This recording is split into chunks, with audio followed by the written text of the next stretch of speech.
साथियों जय हिंद। आज मैं बात कर रहा हूं प्रधानमंत्री फसल बीमा योजना के बारे में। जो गड़बड़ी होती है उसके बारे में। साथियों, वर्ष 2016 में किसानों के कल्याण के लिए माननीय प्रधानमंत्री जी ने प्रधानमंत्री फसल बीमा योजना का आगाज किया है। इस योजना में खरीफ और रबी में 2 बार बीमा किया जाता है। खरीफ में किसान से 2% और रबी सीजन में 1.5% बीमा धन का प्रीमियम लिया जाता है। बाकी का प्रीमियम शासन के द्वारा भरा जाता है, जो हर वर्ष का अलग अलग होता है। साथियों, मैं आपको बता दूं कि भारत में हर प्रांत में अलग अलग बीमा की दरें निर्धारित हैं और प्रांत के हर जिले में भी बीमा प्रीमियम की दरें अलग अलग हैं।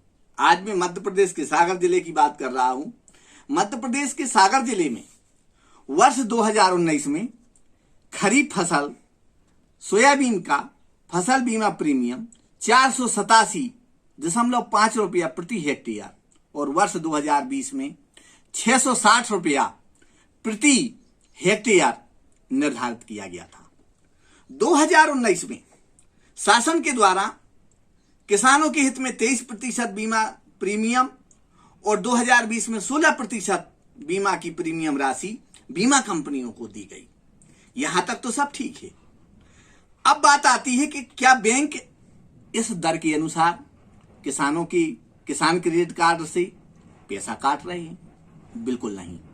मैंने जो पाया है उसके अनुसार जो निर्धारित दरें हैं उससे कई गुना राशि काटी गई है बैंकों के माध्यम से। मैं बात करता हूं केसली तहसील के 2 बैंकों के बारे में। एक सेंट्रल बैंक ऑफ इंडिया शाखा टड़ा और दूसरा सेंट्रल बैंक ऑफ इंडिया शाखा केसली। यहां पर जो कर्मचारी निर्धारित वर्तमान में नियुक्त हैं वो पहले टड़ा में भी नियुक्त रहे हैं और वर्तमान में केसली में भी नियुक्त हैं। और मैंने टड़ा के कई किसानों की पासबुकें देखी हैं जिनमें ये गड़बड़ी पकड़ी है। उस गड़बड़ी के आधार पर मैं आपको बताना चाहता हूं स्पष्ट में। एक किसान हैं जिनके पास में मात्र 2 एकड़ जमीन है और इस 2 एकड़ जमीन पे 2 साल में किसान को 1850 रुपए का नुकसान हुआ। और अगर शासन की दृष्टि से देखा जाए तो शासन ने जो प्रीमियम भरा है उसमें शासन को नुकसान 15,731 रुपया हुआ है।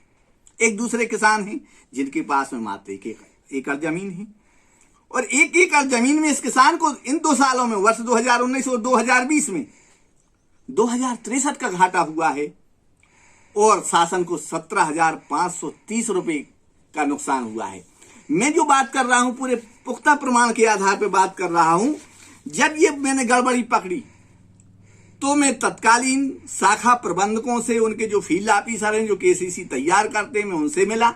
उनको गड़बड़ी के बारे में बताया कि आप किस रेट पे पैसा काट रहे हैं और हमने उनसे कहा कि किसानों को ये पैसा वापस करिए जो उनको नुकसान हुआ है, लेकिन उन्होंने ध्यान नहीं दिया। इसके बाद में मैं सेंट्रल बैंक के रीजनल ऑफिस में गया सागर में और वहां जो क्षेत्रीय अधिकारी हैं श्री एस के सिन्हा जी, मैंने उनको पत्र देकर के ये मांग की कि आप जो दोषी व्यक्ति हैं इस घोटाले में आप उन पर कार्रवाई करिए, कार्रवाई की जानकारी हमें दीजिए। लेकिन ये जनवरी 2021 में हमने पत्र दिया था। आज लगभग 7 महीने होने को जा रहे हैं किंतु अभी तक किसी प्रकार की कोई कार्रवाई नहीं की गई और ना ही मुझे अवगत कराया गया। तो मुझे लगता है कि ये जो प्रक्रिया है ये नीचे से ऊपर तक जानबूझ करके की जा रही है। अगर जानबूझ करके नहीं की जाती तो अभी तक दोषी अधिकारियों पर कोई ना कोई कार्रवाई होती।